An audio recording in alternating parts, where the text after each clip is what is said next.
what happens when there's a Jewish state, a country established as a shelter for the Jews, but again, feeling that the Arab countries are rejecting it? There's a war from the first day in 1948, and the intelligence agencies are formed. We take you back to the first meetings in 48 and 50.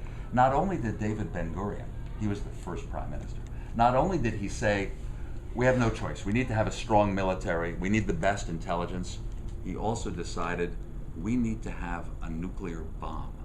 So his consideration of how to preserve the Jewish people, for all reasons, as a people, as a religion, as an ethnicity, if you will, as philanthropists, but his thought was, after what just happened, 6 million Jews killed in Europe by the Nazis, we've got to preserve this country. The nuclear bomb? That's a heck of a leap, isn't it?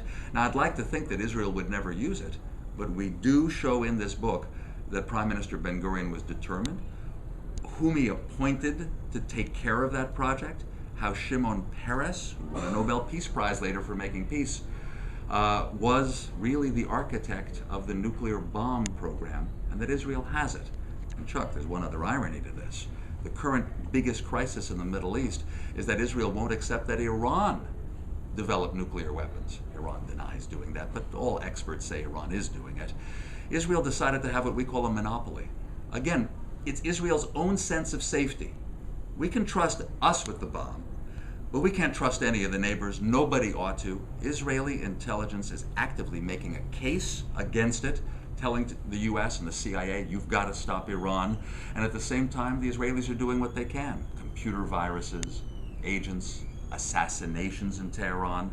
I would say all of that's been done by the Mossad, by Israeli intelligence. And how did they take out, was it in Syria, the nuclear reactor? Right, and that's sort of a model for what they're thinking about in Iran. How did they do that? First agents on the ground. We reveal that first agents on the ground to make sure what it was. Israel has spy satellites. Again, such a tiny country, yet it managed to build and launch satellites. At any one time, there are generally 6 reconnaissance satellites of Israel going around the earth, especially taking pictures of all the neighbors in the Middle East. They spotted a strange building near a river. You need water to cool a nuclear plant. The shape of the building. They also got an intelligence tip that North Koreans had visited Syria.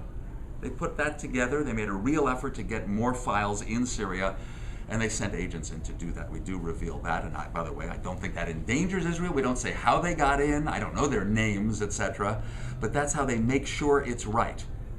They then, the Israelis, went to the US and presented evidence to President Bush and Vice President Dick Cheney. And Cheney said, I agree with you. I think the US Air Force should flatten that building.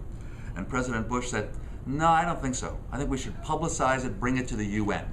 And we have a scene here no one else does. Prime Minister Ehud Olmert, visiting Washington, said, George, I'd like you to bomb the building. And Mr. Bush says, we decided not to. And Olmert says he's very disappointed with what you've decided, and he goes home, and the Israeli Air Force figures out how to approach it in secret angles from secret places, etc., and just, it was gone within in one night. The building was totally gone, and Israel never announced it did it. And that might be a model for Iran action too. Israel never announced that it did it.